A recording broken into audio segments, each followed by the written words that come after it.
Vamos lá então, pessoal. Estamos dando sequência ao assunto no que tange a diabetes, né, que é a doença que eu adquiri. Então, assim, vocês estão percebendo que eu nem falei propriamente dito dos conceitos científicos da diabetes, né? Eu nem cheguei a comentar o diabetes, mas como eu falei dos vídeos anteriores, eu tenho que falar sobre as etapas da minha vida no que possam me levar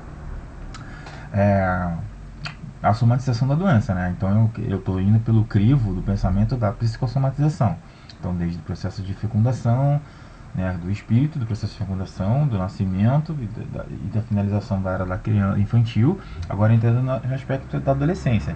Então, eu não estou dizendo aqui que eu somatizei na infância e na adolescência. Não foi o meu caso, tá, pessoal? A minha somatização se teve no adulto. Eu já tinha 20 e poucos anos, mas eu não posso descartar a possibilidade da psicossomatização. Eu lembro que eu já falei que a psicossomatização ela existe, né, que é o bloqueio de energia e a construtividade que nós temos em linha reta para vivermos uma qualidade de vida melhor, e a gente bloqueia isso. E como a gente bloqueia essa psicossomatização destrutiva, negativa, ela pode alavancar um processo de somatização no corpo biológico nosso. No meu caso, tá? No meu caso, aconteceu na fase adulta, tá, pessoal? Mas como eu estou estudando e lancei o meu livro em 2014 e o meu livro fala sobre as etapas da vida, que é um processo de esboço e de criação que eu achei interessante em colocar toda a nossa existência de vida para tentarmos entender o nosso processo de como a gente pensa, sente e acha as coisas ao nosso redor. Então eu estou dizendo que pode ter acontecido a psicossomatização já lá atrás, desde a minha infância, só que não alojou no corpo e nem na adolescência, que é o que eu vou comentar agora, que alojou no corpo. Mas eu tive problemas, certo? Então, quem é espiritual, quem entende um pouco dessas questões, você pode ver e vários estudiosos que vão falar dessas coisas, tanto a parte ocidental quanto a parte oriental, ok? Na medicina, você tem muitas questões e já coloca a medicina alternativa, já está colocando a fundo essas questões, entendeu? A física quântica, a metafísica, a bioenergia, a medicina ortomolecular, você tem muitos assuntos que se equivalem e que tratam as doenças, os traumas, os bloqueios emocionais e todas as doenças. Então, como eu estou falando da diabetes, então vamos lá, né, pessoal? Então é o seguinte, como é que eu posso começar falando dessa etapa sobre a qual eu vivi, né? Mas eu vou falar também, obviamente, num termo geral, assim, né? O que a adolescência retrata para mim. Então, para mim, a adolescência é uma etapa, é um processo da lapidação humana que fortalece, né, a transição entre a fase da infância e do adulto. É uma etapa é a etapa da juventude, é uma etapa que vem para nos mostrar as alterações em diversos níveis, ou seja, tanto físico, mental e social, que a gente vive e como é que eu vou dizer, que a gente representa como um indivíduo em um processo de afastamento de nossas formas de comportamento e da ingenuidade que é a característica, né, da nossa infância e do surgimento inerente nessa fase de características e competências. E essas características e competências que nos levam a assumir os deveres e obrigações de todo fator contingencial experienciado no adulto. Isso para mim é fato. Então o início da adolescência não é somente marcado pelas mudanças no aspecto físico, fisiológico, sabe assim? Ela é principalmente no aspecto sociocultural. Isso é inevitável, né? Esse tempo é curto, pelo que eu analiso, assim, é um tempo curto que vai de os 11 anos aos 18 anos, que é a fase da puberdade. É muito difícil, galera, extremamente importante a vinculação nessa etapa pelo despertar da consciência, que a gente adquire para assumir responsabilidade e obrigação, né? No meu ponto de vista, eu falando como Dimitri, no meu ponto de vista, a adolescência ela está presente em nós, seres humanos, pela enorme familiaridade cultural e a conceituação também, ela está intimamente ligada à transformação da compreensão do desenvolvimento humano. E assim como uma maneira sobre a forma com que cada geração de jovens se definirá, né, pela maneira de pensar, de refletir, cara, sobre a si próprio, mesmo com toda a sociedade ao seu redor, cara, é inevitável. Você tem que ter um autoconhecimento e uma autorreflexão. Não adianta você ficar só em cima do que a sociedade pensa, cara. Mas isso é inevitável, entendeu? Essa fase abrange as mais diferentes situações do nosso dia a dia, cara. Essas fases podem ser social, política, psicológica, pedagógica e biológica. Então tudo isso vai depender de como a visão é entendida e absorvida pela percepção familiar, cara, na sociedade e principalmente dentro de nós. né? Eu acho que é extremamente importante essa fase no desenvolvimento da maturação do indivíduo. Extremamente importante, né? Só que, contrapondo a tudo isso, eu acho que infelizmente o adolescente se perde pela, como é que eu vou dizer, ele se perde pela dificuldade de entendimento do amor construído em si, porque ele viveu todo o tempo da sua vida ao lado do amor materno, protegido pelo amparo incondicional na infância. Então, o princípio do prazer na transição para a puberdade leva ao adolescente a descobrir a paixão desenfreada no outro pela falta de vazio existencial, já que quem o criou foi sua mãe. E aí ele se acaba se afastando pela própria tentativa de o deixar se virar sozinho. Isso para mim também está fechado. Ok? Pelo menos no meu modo de pensar. Então a gente passa a experienciar o desconhecido. A gente passa a experienciar o desconhecido sobre o sentimento inato de nossa alma sobre amar, ser feliz, entristecer e compreender o medo durante nossos percalços, cara. Que infelizmente, né, através do sofrimento, da dúvida, do conflito, da dualidade, né? Então, para mim, a questão da construção da personalidade de um indivíduo, sobre o que é real e verdadeiro dentro da minha verdade vivenciada, independe das opiniões alheias. Isso é minha visão. Ela independe das opiniões alheias para o fechamento da minha persona. Então, isso é o que acontece. Isso não acontece com todo mundo. 99% das pessoas não conseguem fazer o fechamento da sua própria personalidade, da sua própria autoconhecimento e autorreflexão. Então, veja bem. Então, assim, a questão da construção da personalidade de uma pessoa, tá, sobre o que é real e verdadeiro para ela, tá, em cima da verdade vivenciada dela e compreendida, independe das opiniões alheias. Isso é fato. Não estou dizendo que não seja importante corroborar e colaborar para você ter o seu fechamento, entendeu? Só estou dizendo que o adolescente não consegue fechar em cima do seu crivo, do seu pensar e sentir e agir, sacou? A maioria é feita em cima do outro, porque ele é inseguro, ele não tem uma autorreflexão. Isso para mim, e aí isso vai causar um problema muito sério, cara, entendeu? Por isso que eu tô falando, identificar convicções e intuições ouvindo as opiniões alheias é o caminho correto para mim, de buscar consolidar a minha característica de afirmação de minha personalidade. Por isso que eu tô falando, não confunda as coisas. A questão é que eu não busquei, o Dimitri que está falando, a questão é que eu não busquei os meus conflitos nessa época difícil, porque talvez eu não tenha tido a maturidade de entender que eu era o foco da minha angústia e da minha dor sobre o amor, paixão, solidão, timidez, insegurança, autoestima baixa. E aí, o que aconteceu? Eu acabei me vitimizando ao extremo, né? Me rotulando como culpado e fracassado. E aí é que não pode acontecer. Aí é que não pode acontecer. Que você se sentir culpado e fracassado, né? Então essa percepção não aconteceu na fase da adolescência, né? Eu sei que aconteceu, mas eu não tinha percepção disso, entendeu? Então a percepção ela é crucial para a gente se conhecer e lapidar o nosso desenvolvimento como pessoa. E aí, consequentemente, é preciso interagir com a sociedade, beleza, né? Você precisa da opinião alheia, você precisa da vivência do outro, mas você tem que fazer o fechamento, né? Então é assim, cara, eu acho que é importante a gente saber distinguir, separar o que para nós é mito e o que é real, tá? Para a gente poder fortificar uma cultura própria de valores morais, éticos e justos para conosco. Isso para mim é muito importante e também é fechado. Eu também penso dessa forma, só que dificilmente a gente faz, né? Se do ponto de vista da psicologia do desenvolvimento, cara, que é o início da adolescência é claramente marcado pelo início do despertar sexual, isso é fato, né? Então, onde é que está o processo, onde o processo ele se inicia, pelo menos para mim, dos 11 até os 18, ou seja, vai até que vem dos 11 anos pelo desenvolvimento do desenvolvimento corporal, dos hormônios, né, e sobretudo pela maturidade no social, não é isso?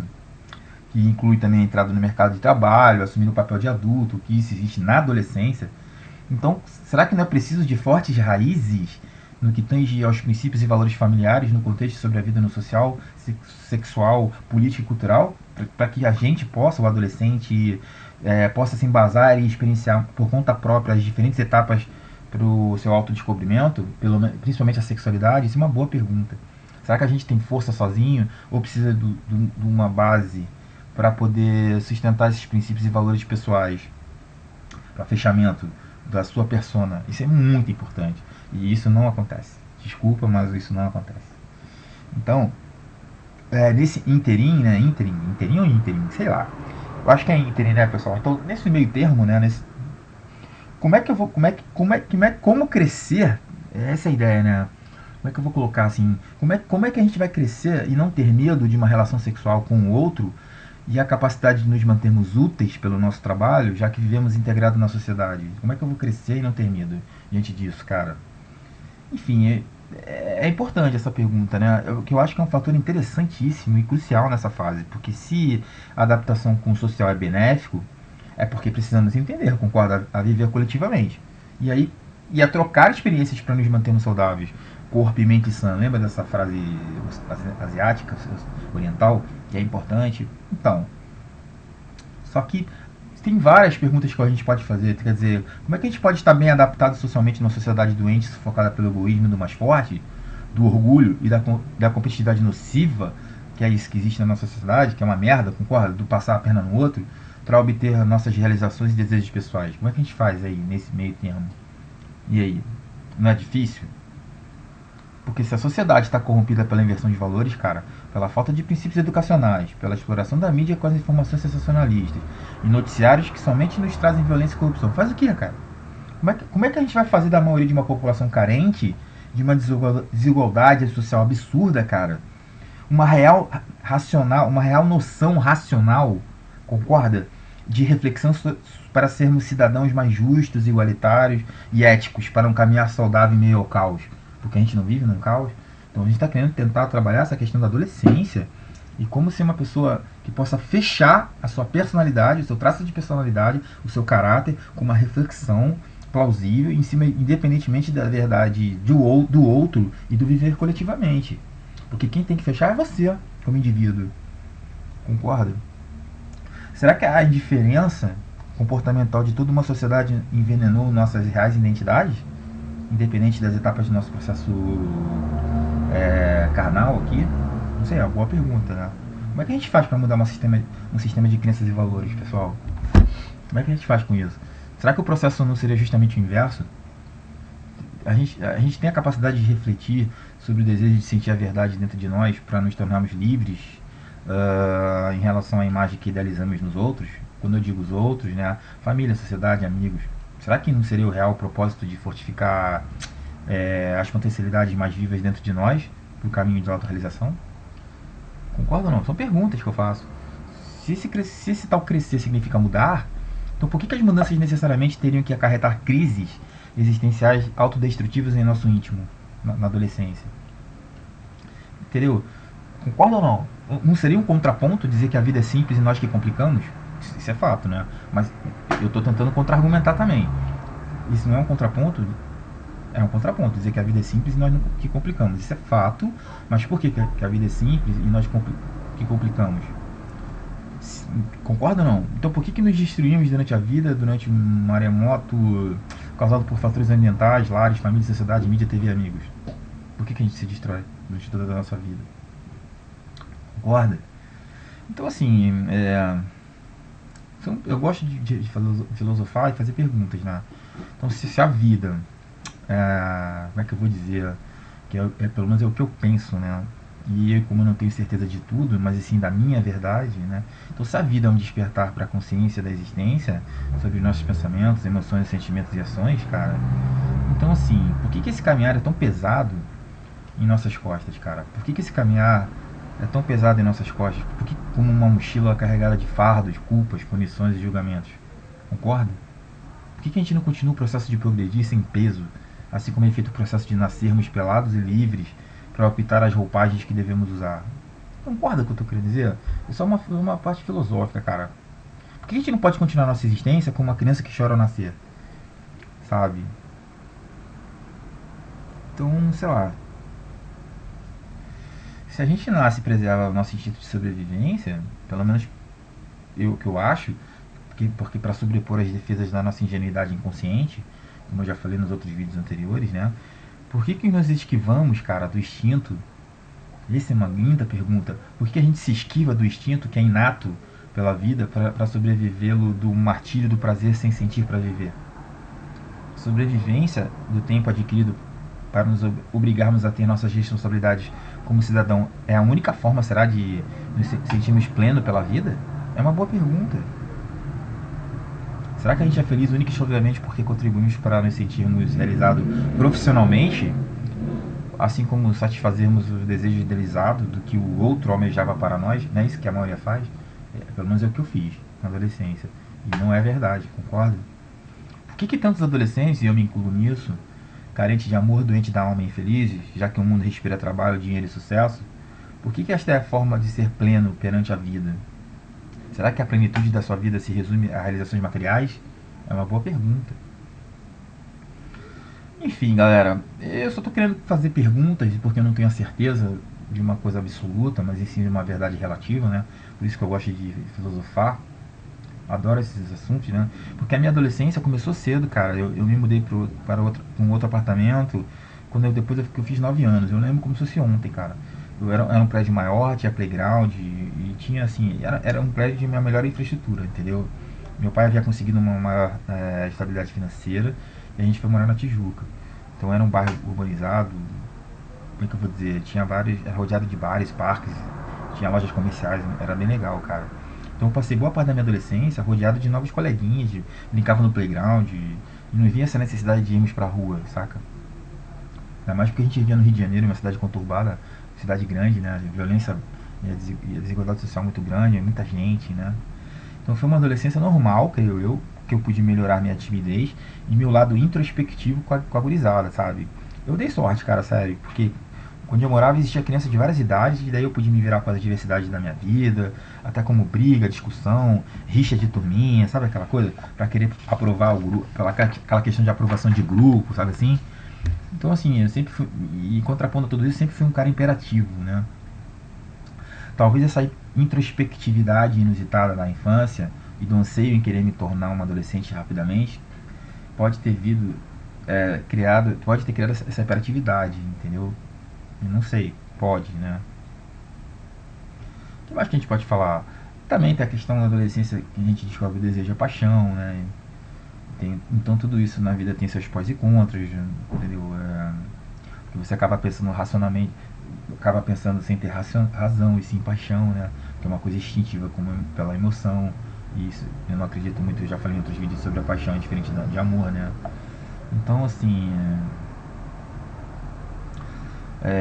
Então, como meus traços, como é que eu vou dizer assim, como meus traços de personalidade estavam sendo traçados e bem marcantes pela sensibilidade, porque eu sempre fui um cara sensível, né? O anseio de querer conversar, talvez, a ingenuidade minha pela falta de amizades na infância e achar que amigos leais, assim, né, fiéis, que eu achava que deveria ter pelo meu traço de caráter, são como achar nota de 100 reais na rua, eu acabava sempre me desiludindo, cara. E aí eu nunca sabia a diferença entre colega e amigo, entendeu? Então, mas minha família sempre me dizia assim, cara, não ame agora, se apaixone vivendo a vida sem compromissos, Dimitri. É muito cedo para amar. E sempre me diziam isso meus pais. Então, na verdade, o meu medo em sentir e experimentar coisas novas na etapa juvenil acabou meio que desperdiçando um tempo precioso no aspecto dos namoricos, porque eu era muito tímido, cara, sabe? Então, os traços dos comportamentos infantis do passado, mal solucionados em mim, e isso é fato, ou reprimidos, me fizeram deixar de viver mais essa questão de beijo na boca, sabe assim? Eu vivia mais com os amigos para jogar bola, aquela coisa mais machista. Não sei se é a palavra machista, mas assim, é mais aquela coisa do grupo, do fechamento de grupo, da aprovação. E eu, como era muito envergonhado, eu tinha dificuldade de chegar numa menina, demorou muito tempo, assim. E eu me cobrei muito com relação a isso também, entendeu? Então, assim, na verdade a timidez era ainda latente, como eu falei, porque tinha dificuldade de me relacionar com o sexo oposto, né? Então, é, isso foi muito difícil para mim também, então, né? Então, eu vou até colocar um assunto de um cara que eu peguei no meu livro que fala sobre embasamento para mim fundamentar. Ele diz que a respeito sobre a timidez, vamos lá. Ele fala assim, ó, abre aspas, todo esforço que o indivíduo emprega como ser no mundo reduz-se para o tímido numa incapacidade e numa frustração. Outra, a timidez pode ser definida como desconforto e a inibição em situações de interação pessoal que interferem na realização dos objetivos pessoais e profissionais de quem a sofre, caracterizando-se pela obsessiva preocupação com as atitudes, reações e pensamentos dos outros. E é verdade, quer dizer, para mim a ansiedade, a compulsividade e a hiperatividade, que era latente em mim, eles só aumentavam, cara, trazidos da fase da criança. Quer dizer, eu tentava, porque eu queria de fato, já que isso me atrapalhava, eu tentava ser desinibido, eu tentava ser popular, cara. Eu tentava ser falastrão. mas pode-se dizer que minha tentativa de tentar não ser tímido resultava num desconforto de querer ir além, sabe assim? Isso era foda pra mim, cara. Então o desejo de superar essa inércia comportamental que eu tinha acabou em que? Aquilo que eu falei dos autores ali, frustração e o sentimento de derrota, porque eu não conseguia tirar essa timidez, porque ela persistia, mas eu me cobrava, entendeu? Porque assim, o fato de viver, cara, grande parte da minha adolescência junto à timidez me impedia, com certeza ele me impedia de agir diferente. Daí tornou minha vida um acúmulo de tentativas angustiantes, cara. E aí acabava se misturando pelos meus pensamentos confusos e julgadores em mim sobre a tal timidez. Quer dizer, não necessariamente que o timidez é um nerd e que o cara é uma qualidade ruim, saca? Hoje eu vejo que não tem nada a ver o fato de ser tímido e você ter todos esses problemas que eu tinha. Então era um conflito dentro da minha cabeça, que eu achava que isso era errado. Tu viu o quanto isso me atrasou, né? Aí depois, pra piorar, teve o início da espinha, né? O início da acne, que é o processo hormonal, né? Que existe na adolescência, mas eu tive também, né? Aí foi visto pra mim, pra variar, olha como eu sou maluco, assim, né? Meio maluco, vai. Tinha muitos problemas por ser inseguro e tímido. Então eu vi isso como meu inimigo, número um, como fator de exclusão pela feiura estética, né? Porque espinha, obviamente, é uma feiura estética, né? Não é uma coisa legal, né? Então imagina você, leitor, assim, tímido e ainda com espinhas, cara. Pô, queria me esconder de todos, cara, de tudo, sabe? Infelizmente. E hoje você vê que tem pessoas que não têm vergonha. É uma pessoa livre, assim, ela se aceita do jeito que ela é, porque é uma fase disso e deu pra bola. Mas eu não, eu botava sempre um problema, entendeu? Era horrível, cara. Então, a acne foi um martírio em minha adolescência, justamente na fase em que a imagem tinha tanta importância pra mim, né? Aí o que acontece? As espinhas diminuíram a autoestima. Então no momento que eu achei que eu estava me sentindo seguro, ela fazia o contrário. Entendeu? Então se a fase da puberdade é uma fase de tentativa de descoberta e afirmação, né, do meu corpo, assim como a minha sexualidade, então o fator estético também retardou a minha libido, sabe? Assim, pelo menos pra mim. E o meu processo de sociabilidade, porque a timidez já era inerente ao meu inconsciente, trazido da fase infantil. Então daí fudeu, cara, na adolescência, entendeu? Fudeu. Então é isso, cara. Então quando, porra, cara, no início da puberdade, quando eu tinha 16 anos, pipocaram espinhas no meu rosto. Aí foi a pior fase aparentemente em mim, sacou? Que aí com o tempo a pele foi se acostumando às acnes e o meu rosto foi se adequando, ou seja, aí eu fui aceitando, mas demorou, cara. Entendeu? Foi muito chato. Mas enfim, isso eu sei que hoje eu já resolvi esse problema, no sentido de segurança, de confiança. E hoje eu vi como eu era idiota, sabe? Um idiota no bom sentido, né? Entendeu? Então, hum, é importante também, assim, você saber que isso não é uma morte de ninguém, né? Entendeu? De que você não tem que baixar sua autoestima porque você tem acne ou se sentir inseguro porque você tem uma perna manca ou porque você é tímido, sabe assim? Então eu, infelizmente, cara, infelizmente, eu tive esse tipo de comportamento, entendeu? E outras questões a mais que eu poderia falar, não tenho vergonha nenhuma de falar isso, essa questão do aspecto crucial na minha adolescência, que também foi minha primeira relação sexual. Quer dizer, o fato de eu ter tido uma relação sexual com 16 anos, que pra mim era tarde, e também fui muito cobrado pelos meus amigos, colegas, no colégio, ou na minha família, foi foda, cara, sabe? Então eu tô sendo o mais sincero possível sobre essas questões. Então, isso atrapalhou demais, assim, a minha autoestima, sabe? A minha pouca comunicabilidade com o sexo oposto pela timidez e a fase da espinha, então necessariamente ter que ir pra puteiro, pra comer mulher, sabe essas coisas assim na época. Então eu tinha muitos amigos meus que os tios e os parentes levavam os meus amigos pro puteiro, porque pra eles a família dizia que isso era sinônimo de machismo, de aprovação. É inacreditável. Mas meus pais nunca tiveram isso, entendeu? Então foi complicado pra mim criar dúvidas sobre as coisas, sabe? Então o que acontecia? Eu sempre buscava unicamente prazer pela curiosidade, cara, sabe? Então a minha primeira relação sexual, não sei dizer se foi bem sucedida, mas assim, eu obtive basicamente pela vontade, junto com a responsabilidade de afirmação embutida em mim, cara, sabe assim? Sobre a masculinidade de ter o que dar certo, aquela coisa da pressão, né? Além de satisfazer a menina.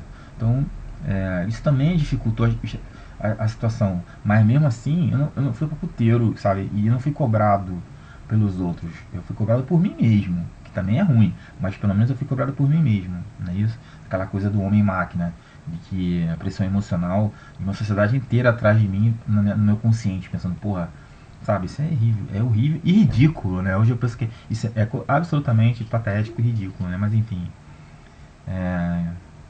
é bacana, cara, deixar acontecer naturalmente, isso, essas questões sexuais, né? Independentemente da vontade ou de quem nos relacionamentos. Pelo menos isso pra mim é o caminho correto, cara. Então, assim, após minha primeira relação, eu preferi conhecer uma menina um pouco mais de tempo, mesmo não sendo um namoro, para poder ter uma troca, entendeu? E essa troca é um amadurecimento. Por menor que seja a relação pra maturar, sabe assim? Até pra tirar essa insegurança, cara. Então, foi bacana, cara, em relação a isso. Pelo menos eu não me perdia com drogas, não me perdia com putaria. E graças a Deus, na minha família, nesse ponto, me trouxe uma base bacana, entendeu? Então vamos dar uma parada aí, porque o assunto sobre adolescência é muito grande, muito extenso sobre a minha vida ou sobre o que eu acho sobre a adolescência, para tentar discutir as doenças, né? Mas você vai ver que lá na frente o que eu estou falando é importante, que de repente vocês ouvindo possa ser parecidos com o que eu vivenciei, entendeu? Então vamos dar uma parada aí, depois eu retorno sobre dar continuidade para finalizar o aspecto da etapa da adolescência, da puberdade, né? Em relação ao que pode acontecer de ruim lá na frente sobre a psicossomatização e a somatização do diabetes, que foi o meu caso, né? E outros vícios, como tabaco, talvez, que eu fumei também, né? Então, assim, várias válvulas de escape, várias inseguranças e várias fugas que eu tive. Beleza? Então vamos dar um tempinho aí, depois a gente dá uma continuidade, tá bom, galera? Então eu vou tomar um cafezinho aí e depois eu volto. Um abraço aí. Beijos.